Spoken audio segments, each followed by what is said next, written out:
So ನಮಸ್ಕಾರ ಸ್ನೇಹಿತರೆ, ಇನ್ನೊಂದು ಪಾರ್ಟ್ಗೆ ಸ್ವಾಗತ. ಪಾರ್ಟ್ ಇದು. ಇವಾಗ ಎಲ್ಲ ಫ್ರೆಶ್ ಅಪ್ ಆಗಿ ಒಂದು 2 ಗಂಟೆವರೆಗೂ ಸರಿಗೆ ನಿದ್ದೆ ಮಾಡಿ ಫುಲ್ ಸ್ಟ್ರೈನ್ ಆಗೋಗಿತ್ತು ಅಂದ್ಕೊಳ್ಳಿ. ಪಕ್ಕಾ ಲಾರಿ ಡ್ರೈವರ್ ಥರನೇ ಆಗೋಗಿದ್ವಿ. ಬೆಳಗ್ಗೆ ನೈಟು 7:30 ಬಿಟ್ಟಿದ್ದು ಮನೆ, ಓವರ್ ನೈಟು. ಅದ್ರ ನೆಕ್ಸ್ಟ್ ಡೇ ಮಾರ್ನಿಂಗೇ ಒಂದು 9:30 ಹಂಗೆ ಪಂಬನ್ ಬ್ರಿಡ್ಜಿಗೆ ಬಂದಿದ್ವಿ. 10:30 ಎಲ್ಲ ಫ್ಲ್ಯಾಟು. ಅಲ್ಲಿಂದ ಏನೊಂದು ಸ್ವಲ್ಪ ಇಲ್ಲೇ ಒಂದು ಸ್ಟೇ ರೂಮಿಂದನೇ ಇವಾಗ ಬಂದಿದ್ದೀವಿ. ಮುಗಿಸ್ಕೊಂಡು ಇವಾಗ ರಾಮೇಶ್ವರಂ ಟೆಂಪಲ್ ಮುಗಿಸ್ಕೊಂಡು 50-50 ಪ್ಲ್ಯಾನ್ ಇರೋದು. ಯಾವುದು ಅಂದರೆ ಧನುಷ್ಕೋಟಿದು. ನೋಡಬೇಕು ಏನು ಕತೆ ಅಂತ. So let's go. ಹೆಂಗಾದರೂ ಓಕೆ, ಯಾವುದಾದ್ರೂ ಓಕೆ ಕೊಡು. ಓಕೆ, ಬಲ್ಗ ಇಲ್ಲ, ಸರಿ ಆಯ್ತು ನಡ್ರಿ ಹೊರಡೋಣ. ಕಮಾನ್. ಏನು ಚಡ್ಡಿಲೇ ಬಂದ್ಬಿಟ್ಟಿದ್ದೀರಾ ಎಲ್ಲ? ಓಕೆ, ಬಾರ ಇರಲಿ ಬಾರ, ಎಲ್ರಿಗೂ ಇರೋದು ನಮ್ಗಳಿಗೂ ಇರೋದು ಅಷ್ಟೇ. ಕಂಡ್ರೆ ಕೈ ಮುಕ್ಕತ್ತಾರೆ. ಓಕೆ ಗೈಸ್, ಇವಾಗ ಊಟ ಎಲ್ಲ ಮಾಡಿಕೊಂಡು ಇದ್ದಾಗಲೇ 2 ಗಂಟೆ ಹೊಟ್ಟೆ ಹಸ್ದೋಗಿತ್ತು ಅಂದ್ಕೊಳ್ಳಿ. ರೆಸ್ಟೋರೆಂಟ್ ವೆಜ್ ಅಂತ ಇತ್ತು, ಅದು ಒಂದು ಹೋಟ್ಲಲ್ಲಿ ಬಂದು ತಿನ್ಕೊಂಡು ಚೆನ್ನಾಗೆ ಬ್ಯಾಟಿಂಗ್ ಆಯಿತು. SS ಪ್ಯಾಲೇಸ್ ಅಂತೆ, ಯಾವುದೋ ಕೈ ತೊಳ್ಕೊಳಕ್ಕೆ ಫಿಂಗರ್ ಬೌಲ್ ಕೊಡ್ತಾರೆ ನೋಡಿ ಬೆಂಗಳೂರಲ್ಲೆಲ್ಲ. ಇದರಲ್ಲಿ ಒಳ್ಳೆ ಹಂಡೆ ಥರ ಕೊಟ್ಬಿಟ್ರು. 4 ಜನನು ಒಂದೇ ಇದರಲ್ಲಿ ಕೈ ತೊಳ್ಕೊಳ್ಳಿ ಅಂತ ಸಪ್ರೇಟಾಗಿ ಕೊಡಿದ್ರು ಅಂತ ಕೇಳಿದ್ರೆ ಕಪ್ಪಲ್ಲಿ ಸ್ವೀಟ್ ಹಾಕೊಡ್ತಾರೆ ಗೊತ್ತಾ. ಆ ಥರ ಏನು ಅದದು ಅನ್ನೋದು ಒಂದೇ ಯೋಚನೆ ಗೊತ್ತಾಗಲಿಲ್ಲ. ಮತ್ತು ಒಳ್ಳೆ ಪ್ಯಾಲೇಸ್ ಇದು ಕಟ್ಟಿದ್ದಾರೆ. ಒಳ್ಳೆ ಒಂದೊಂದು ಕಡೆಗೆ ಒಂದೊಂದು ಥರ ಇರುತ್ತೆ. ಬೆಂಗಳೂರಲ್ಲಿ ಯಾವುದೆಲ್ಲ ಇರುತ್ತೆ, ಅದು ಯಾರು ಫಾಲೋ ಮಾಡಲ್ಲ. ಹೋಗ್ಬೇಕು, ನಾವೇ ಕೈ ತೊಳ್ಕೊಬೇಕು, ಎದ್ದು ಬರಬೇಕು, ಇಷ್ಟೇ ಅವ್ರದ್ದು ಸಮಾಚಾರ. ಇಲ್ಲೇ ಗಾಡಿ ನಿಲ್ಲಿಸ್ಕೊಂಡಿದ್ವಿ. ಇವಾಗ ದರ್ಶನ ಮಾಡೋಕ್ಕೆ ಹೋಗ್ತಾಯಿದ್ದೀವಿ.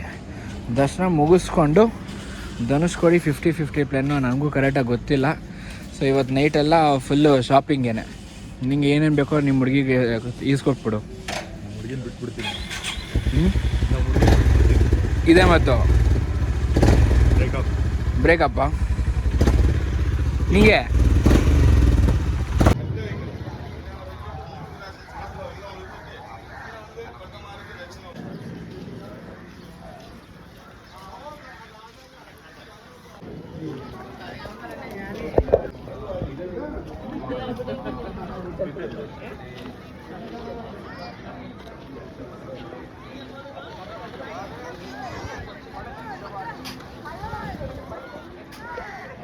ಸೊ ಸ್ನೇಹಿತರೆ ಬಂದಿದ್ದೀವಿ. ಇದೊಂದು ನೇಮ್ ಬಂದು ಸದ್ಗುರು ಶಾಂತಿ ಪ್ರಕಾಶಜಿಮಾ ಮಹಾರಾಜ್, ಪ್ರಕಾಶಿ ಮಹಾರಾಜ್. ಓಂ ಶ್ರೀ ಶಾಂತಂ ಶಕ್ತಿ ಅಂತ ಇದೆ. ಓಕೆ, ಇಲ್ಲೆಲ್ಲ ಸ್ನಾನ ಮಾಡ್ಕೊಳ್ಳೋಂಥ ಜಾಗ ಇದು. ಇಲ್ಲೆಲ್ಲ ಹಂಗೆ ಗಲೀಜುಗಳೆಲ್ಲ ಹಂಗೆ ಮಾಡ್ತಾಯಿದ್ದಾರೆ. ಸೊ ದಯವಿಟ್ಟು ಇಲ್ಲಿ ಬಂದು ಈ ಪುಣ್ಯ ಕ್ಷೇತ್ರನ ಯಾರೂ ಗಲೀಜು ಮಾಡೋಕ್ಕೆ ಹೋಗಬೇಡಿ ಅಂತ ಕೇಳ್ಕೊಳಕ್ಕೆ ಬಂದೆ ಅಷ್ಟೇ. ಏನೋ ಮಾಡ್ತಾಯಿದ್ರಲ್ಲ, ಏನೋ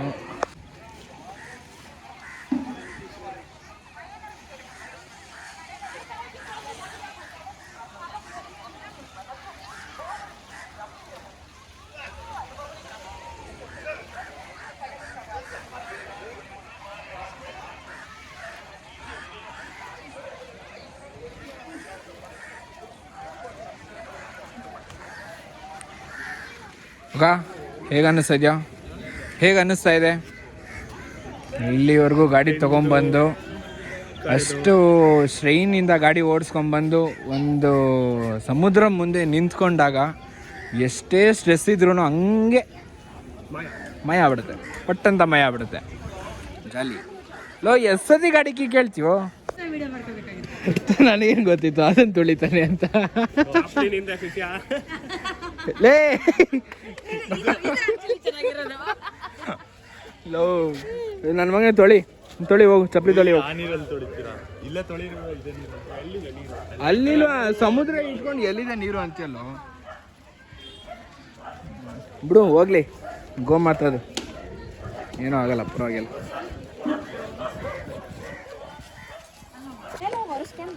ಫಸ್ಟು ರಾಮೇಶ್ವರಂಗೆ ಬಂದಾಗ ಏನು ಫಸ್ಟ್ ಪ್ರೊಸೀಜರ್ನು ಹೇಳ್ಕೊಡು ಬಾಯ್ಲಿ. ನನಗೂ ಗೊತ್ತಿರಲಿಲ್ಲ, ನಮ್ಮ ಜನಕ್ಕೂ ಗೊತ್ತಿರಲಿ, ಕೆಲವೊಬ್ರು ಗೊತ್ತಿರೋದಿಲ್ಲ, ಅವ್ರಿಗೂ ಹಂಗೆ ಹೇಳು. ಅಲ್ಲ, ನನಗೆ ಗೊತ್ತಿದ್ದಷ್ಟು ನಾ ಹೇಳ್ತೀನಿ ಅಷ್ಟೇ, ಸರಿನಾ? ಯಾವಾಗಲೂ ಸಮುದ್ರ ಸ್ನಾನ ತುಂಬಾ ಒಳ್ಳೇದು ಅಂತ ಹೇಳ್ತಾರೆ. ಓಕೆ ಆಯ್ತಾ? ಸಮುದ್ರ ಸ್ನಾನ ಮಾಡಬೇಕು. ಇಲ್ಲಿ ರಾಮೇಶ್ವರದಲ್ಲಿ ಹೆಂಗೆ ಅಂದ್ರೆ ಸಮುದ್ರ ಸ್ನಾನ ಫಸ್ಟ್ ಮಾಡ್ತೀವಿ. ಸಮುದ್ರ ಸ್ನಾನ ಮಾಡ್ಕೊಂಡು ಹಾಗೇನೆ ನಾವು ದೇವಸ್ಥಾನಕ್ಕೆ ಹೋಗಿ 22 ಬಾವಿದು ನೀರನ್ನ ಹಾಕಿಸ್ಕೊಳ್ತೀವಿ. ಆಯ್ತಾ? ಹಾಗಾಗಿ ಅದರಿಂದ ನಮ್ಮ ಎಲ್ಲ ಪಾಪಕರ್ಮಗಳು ಎಲ್ಲನೂ ನಾಶವಾಗುತ್ತೆ ಅಂತ. ಎಷ್ಟು ಪವಿತ್ರ ನದಿಗಳಿದೆಯೋ ನಮ್ಮ ಕಾವೇರಿಯಿಂದ ಹಿಡಿದು, ಆಯ್ತಾ, ಎಷ್ಟು ಪವಿತ್ರ ನದಿಗಳಿದೆಯೋ ಅಷ್ಟು ನದಿಗಳದು ಅಲ್ಲಿ ನೀರನ್ನ ಬಾವಿ ಮಾಡಿ ಅಲ್ಲಿ ಎಲ್ಲರಿಗೂ ಆ ನೀರನ್ನ ಹಾಕ್ತಾರೆ. ಎಲ್ಲ ಕನ್ಸ್ಯೂಮ್ ಅಷ್ಟು ಅಕ್ಯುಮುಲೇಟ್ ಮಾಡ್ಕೊಂಡು ಅಲ್ಲಲ್ಲಿಂದನೇ ನೀರನ್ನ ತರಿಸಿ ಕಾವೇರಿ, ಗಂಗಾ, ಯಮುನಾ ಅಲ್ಲೆಲ್ಲ ಬರ್ದಿರ್ತಾರೆ. ಎಲ್ಲ ಅಲ್ಲಿ ಬರ್ದಿರ್ತಾರೆ, ಸರಿನಾ? ಹಾಗೆ 21 ಪವಿತ್ರ ನದಿಗಳ ಒಂದು ನೀರನ್ನು ನಮ್ಗೆ ಹಾಕ್ತಾರೆ. ಅವಾಗ ನಮ್ಮ ಎಲ್ಲ ಪಾಪಕರ್ಮಗಳೆಲ್ಲನೂ ತೊಳೆದು ಹೋಗುತ್ತೆ ಅಂತ. ಸಮುದ್ರ ಸ್ನಾನ ಮಾಡಿದ್ರೇ ನಮ್ಮ ಪಾಪಕರ್ಮ ಕಳೆದೋಗುತ್ತೆ. ಅದಕ್ಕೆ ಅವಾಗವಾಗ ಸಮುದ್ರ ಸ್ನಾನ ಮಾಡಬೇಕು ಅಂತ ಹೇಳ್ತೀನಿ. ಸೈಂಟಿಫಿಕ್ ಆಗಿ ಉಪ್ಪು ನಮಗೆ ಉಪ್ಪು ನೀರು ಅಲರ್ಜಿ ಅಂತ ಹೇಳ್ತಾರೆ. ಅಲ್ಲ, ಉಪ್ಪು ನೀರಿಂದ ಏನಾಗುತ್ತೆ, ನಮಗೆ ಬ್ಯಾಕ್ಟೀರಿಯಾಸ್ ಅದು ಇದು ಏನಾದ್ರು ಇತ್ತು ಅಂದರೆ ಹೋಗುತ್ತೆ ಅಲ್ವಾ? ಹಾಗಾಗಿ ಸಮುದ್ರ ಸ್ನಾನನೂ ಒಳ್ಳೇದು ಅಂತ ಹೇಳ್ತಾರೆ. ಸೊ ಇದು ಪ್ರೊಸೀಜರ್. ಆಮೇಲಿಂದ ಹೋಗಿ ನಾವು ದರ್ಶನ ಎಲ್ಲ ಮಾಡಿ ಬೇರೆ ಬಟ್ಟೆ ಬದಲಾಯಿಸ್ಬಿಟ್ಟು ಆಮೇಲೆ ಸ್ವಾಮಿ ದರ್ಶನ ಮಾಡಿಕೊಂಡು ಬರೋದು. ಬೆಳಗಿನ ಜಾವದಲ್ಲಿ ಸ್ಫಟಿಕಲಿಂಗ ದರ್ಶನ ಮಾಡಿದ್ರೆ ತುಂಬ ಒಳ್ಳೆಯದು. ಟೈಮಿಂಗ್ಸ್ ಹೇಳ್ಬಿಡು, 4 ಗಂಟೆಯಿಂದ 5 ಗಂಟೆವರೆಗೆ. ಹೌದು, ಬೆಳಗಿನ ಜಾವ 4ರಿಂದ 5ಕ್ಕೆ ಸ್ಫಟಿಕಲಿಂಗ ದರ್ಶನ ಇರುತ್ತೆ. ಇದು ಮಸ್ಟ್ ಅಂಡ್ ಶುಡ್ ವಿಸಿಟ್ ಮಾಡಲೇಬೇಕು. ನಾವು ನಾಳೆ ಮಾಡ್ತೀವಿ. ಮಾಡಿದಾಗ ನಮ್ಮ ಈ ರಾಮೇಶ್ವರದ ಯಾತ್ರೆ ಕಂಪ್ಲೀಟ್ ಆಗುತ್ತೆ ಅಂತ. ರಾಮೇಶ್ವರ ಯಾತ್ರೆ ಕಂಪ್ಲೀಟ್ ಆಗುತ್ತೆ. ಬಟ್ ಆದರೂ ಚೆನ್ನಾಗಿರುತ್ತೆ. ಲಾಸ್ಟ್ ಟೈಮ್ ಪ್ರಯಾಗ್ರಾಜ್ಗೆ ಹೋದಾಗ್ಲೂ ಹೆಂಗೆ ಅನ್ಸುತ್ತೆ ಹೇಳು ಅಲ್ವಾ? ನೆಕ್ಸ್ಟ್ ಲೆವೆಲ್ ಫೀಲ್ ಅದು ಬೈಕಲ್ಲೇ ಹೋಗಿದ್ದು. ಇದು ರಾಮೇಶ್ವರಂಗೂ ಬೈಕಲ್ಲೇ ಬಂದಿರೋದು. ನೆಕ್ಸ್ಟ್ ನಿಂಗೆ ಎಷ್ಟು 12 ಜ್ಯೋತಿರ್ಲಿಂಗ ಇದೆ ಕಣಮ್ಮ, ಓಕೆನಾ? 12 ಜ್ಯೋತಿರ್ಲಿಂಗ ಇದೆ. ಐ ಪ್ರಾಮಿಸ್ 12 ಜ್ಯೋತಿರ್ಲಿಂಗನೂ ಬೈಕಲ್ಲೇ ಕರ್ಕೊಂಡು ಹೋಗ್ತೀನಿ ನಾನು ಬರ್ತೀನಿ ಕಣ ನಿನ್ ಜೊತೆ. ಹಂಗೇನೆ ಇದು ಇದು ಇದು ಆಕ್ಚುಲಿ ಚೆನ್ನಾಗಿರೋದು. ಈ ತರ ಸಪೋರ್ಟಿವ್ ಮದರ್ಸ್ ಇರ್ಬೇಕು ಎಲ್ಲರಿಗೂ, ಜಾಲಿ ಆಗಿರ್ಬೇಕು, ಆಯ್ತಾ? ಬಟ್ ಕೆಲವೊಬ್ರಿಗೆ ಬೈಕು ಅಷ್ಟು ದೂರ ಟ್ರಾವೆಲ್ ಮಾಡಬೇಕು, ಸುಮ್ಮನೆ ಕಾಸು ಖರ್ಚು ಅಂತ ಹೇಳ್ತಾರೆ. ಅದು ನಮಗೆ ಬಿಟ್ಟಿದ್ದು ಅದು. ಓಕೆ, ನಾವೊಂದಷ್ಟು ಸೇವಿಂಗ್ಸ್ ಮಾಡಿಕೊಂಡೇ ಇದಕ್ಕೆ ಅರ್ಧ ಹಾಕೋದು. ಒಬ್ಬೊಬ್ಬರಿಗೆ ಒಂದೊಂದು ಪ್ಯಾಷನ್ ಇರುತ್ತೆ. ಕೆಲವೊಬ್ಬರಿಗೆ ಸಾಂಗ್ ಹಾಡೋದ್ರಲ್ಲಿ ಪ್ಯಾಷನ್ ಇರುತ್ತೆ, ಮ್ಯೂಸಿಕಲ್ಲಿ ಪ್ಯಾಷನ್ ಇರುತ್ತೆ, ಇನ್ಸ್ಟ್ರೂಮೆಂಟ್ಸಲ್ಲಿ ಪ್ಯಾಷನ್ಸ್ ಇರುತ್ತೆ, ಈ ಥರ ರೈಡಿಂಗ್ ಪ್ಯಾಷನ್ ಇರುತ್ತೆ. ಕೆಲವರು ವೈಲ್ಡ್ ಲೈಫಲ್ಲಿ ಪ್ಯಾಷನ್.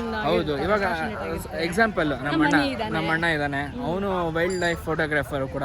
ಬಟ್ ಅವ್ನು ನೋಡ್ತಾ ಇದ್ರು ನಮಗೂ ಒಂಥರ ಆಸೆ ಆಗುತ್ತೆ, ನಾವು ಯಾವಾಗ ಫೋಟೋಗ್ರಾಫರ್ ಆಗ್ಬೇಕು, ಎಲ್ಲ ಥರನೂ ಒಂಥರ ಆಸೆ ಬರುತ್ತೆ. ಬಟ್ ಹಾಗಾಗಿ ನಿಮ್ಮ ಪ್ಯಾಷನ್ನ ಬಿಟ್ಕೊಡಕ್ಕೆ ಹೋಗ್ಬೇಡಿ ಅಷ್ಟೇ. ನಿಮ್ಮ ಪ್ಯಾಷನ್ನ ಯಾವತ್ತು ಏನೇ ಕಾರಣಕ್ಕೂ ಬಿಟ್ಕೊಡಕ್ಕೆ ಹೋಗ್ಬೇಡಿ. ಕಾಸು ಹಿಂಗಿದ್ರಲ್ಲೂ ಅಷ್ಟೇ. ಹೌದು, ರೈಡಿಂಗು ಮತ್ತು ಎಕ್ಸ್ಪ್ಲೋರ್ ಮಾಡಿ, ಆದಷ್ಟು ಪ್ರಪಂಚನ ಎಕ್ಸ್ಪ್ಲೋರ್ ಮಾಡಿ. ಆಲ್ರೆಡಿ ಇಳಿದ್ಬಿಡಿಯಾನೆ ನಮ್ಮ ಧೀರಜ, ಮಿಸ್ಟರ್ ಚಡಿಮ್ಯಾನ್.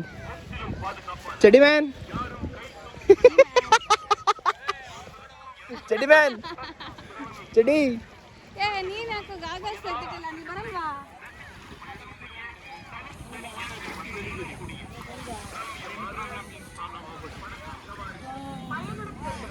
ಏನಾಗಲ್ಲ, ಒಂದ್ಸತಿ ಹೋಗ್ಬಿಡು ಮಗ.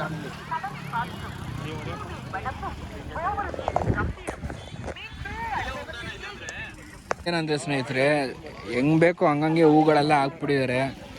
ಸೊ ಆದಷ್ಟು ಕ್ಲೀನಾಗಿ ಇಟ್ಕೊಳ್ಳಿ.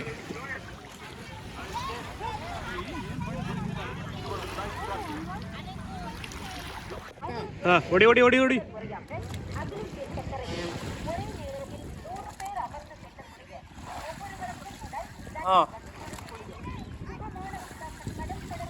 ಸೊ ಸ್ನೇಹಿತರೆ, ಸ್ನಾನ ಎಲ್ಲ ಮಾಡ್ಕೊಂಡು ಬಂದ್ವಿ.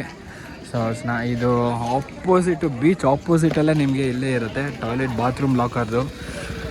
ಬಾಯ್ಸ್ದು ಚೇಂಜ್ ಮಾಡ್ಕೊಬೋದು, ಗರ್ಲ್ಸ್ಗೂ ಚೇಂಜ್ ಮಾಡ್ಕೊಬೋದು. ಸೊ ಇವಾಗ ನೋಡ್ಬೋದು, ಇವಾಗ ಹಿಂಗೆ ಕಾಣ್ತಾ ಇದ್ದೀವಿ. ಇವಾಗ ಸ್ನಾನ ಮಾಡಿಕೊಂಡು ದರ್ಶನಕ್ಕೆ ಹೋಗ್ತಾ ಇದ್ದೀವಿ. ಅಲ್ಲಿ 21 ಬಾವಿ ನೀರು ಹಾಕೊಬೇಕು. ಸೊ ಚೆನ್ನಾಗಿರುತ್ತೆ, ಒಂದು ಡಿವೈನ್ ಫೀಲ್ ಇರುತ್ತೆ. ಬನ್ನಿ.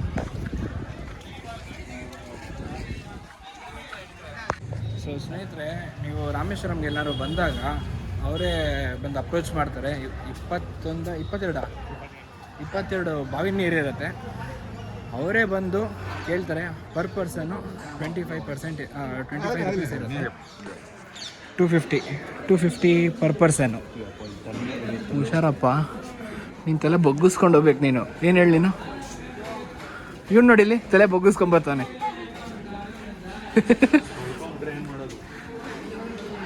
ನೋಡ್ಕೊಂಡ್ರೆ ಏನಾಗಲ್ಲ, ನೋವಾಗುತ್ತೆ ಅಷ್ಟೇ. ಖುಷಿ ಆಗುತ್ತೆ.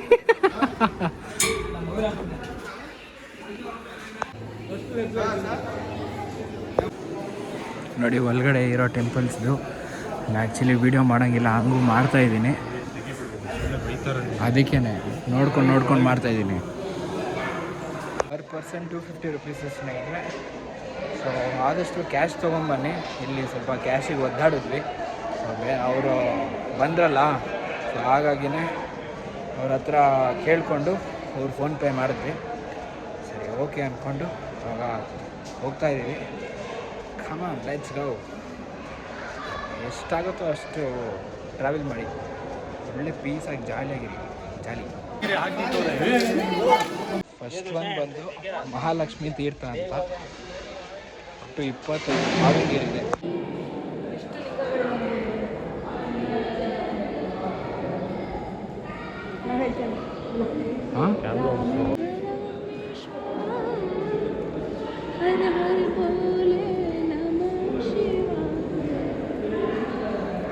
ಏನು ಸಖತ್ತಾಗಿದೆ ಅಲ್ವಾ ಆರ್ಕಿಟೆಕ್ಟ್.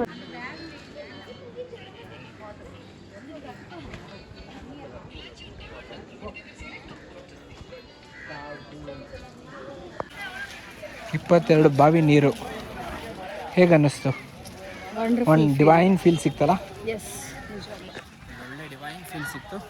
22 ಬಾವಿ ನೀರು ನನಗೂ ಅದೊಂಥರ ಫುಲ್ ಯೂನಿಕ್ ಆಗಿತ್ತು. ಒಂಥರ ಕ್ಯೂರಿಯಾಸಿಟಿ ಅಂತ ಹೇಳ್ತಾರಲ್ಲ, ಆ ಥರ. ಒಂದು ದೊಡ್ಡ ಟೆಂಪಲಲ್ಲಿ 22 ಬಾವಿ ಅಂದರೆ ಏನು ಅಂತ ನಮಗೆ ಅಷ್ಟು ಗೊತ್ತಿಲ್ಲ. ಅದರಲ್ಲಿ ಹೆಂಗೆ ನೀರು ತುಂಬ್ತಾರೆ, ನಾರ್ಮಲಾಗೇನೋ ಅದಾಗ್ತಾರ ಅಂತ ಏನು ಕತೆ ಅಂತಲೂ ಗೊತ್ತಿಲ್ಲ. ಗೊತ್ತಿದ್ದಲ್ಲಿ ಹಂಗೆ ಕಮೆಂಟ್ ಮಾಡಿ.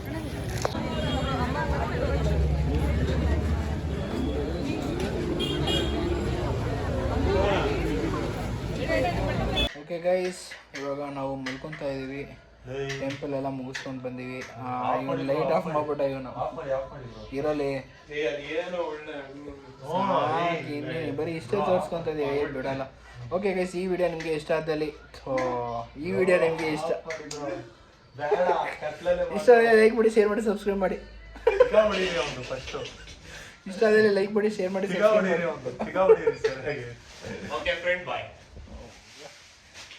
ವಿಡಿಯೋ ಮಾಡೋಣ ಅವಕಾಶ ಕೊಡಲ್ಲ ಇವ್ರುಗಳು. ಎಲ್ಲ ನಮ್ಮ ಗೆಳೆಯರು. ಟೈಮ್ ಸೆನ್ಸ್ ಇಲ್ಲ, ಏನಿಲ್ಲ. ನೀವು ಮಲ್ಕೋ ಅಲ್ಲಿ. ಊರ್ ಬಾಗ್ಲಾಗಿದೆ. ಏನು ಊರ್ ಬಾಗ್ಲಾಗಿದೆ ಅಂತಪ್ಪ? ಮಕ್ಕಳಾಗಲ್ಲ ನೀವು ಹೆಂಗೆ ಮಾಡಿದ್ರೆ.